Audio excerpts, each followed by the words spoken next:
Скандалите во Министерството за дигитална трансформација водено од Стефан Андоновски не престануваат.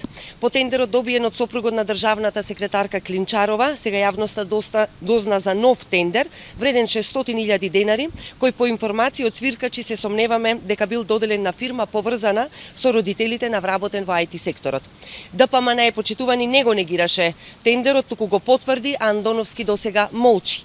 Но замислете, во потврдата на ДПМН нема барање за одговорност, туку дрско прашуваат да сме кажеле дали вработениот е некој функционер или член на комисија која одлучува во однос на набавките. Прво, постои основано сомнение за конфликт на интерес во конкретниот случај, но и во претходно објавениот скандал со тендерот кој го доби сопругот на државната секретарка Клинчарова.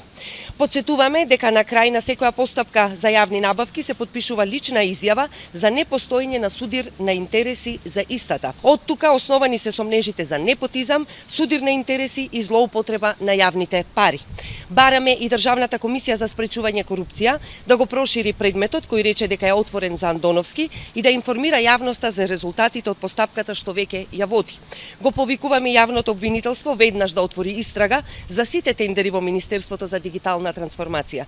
Министерот Андоновски мора да понесе одговорност, а институциите мора да покажат дека функционираат и кога се во прашање функционери од ВМРО ДПМН.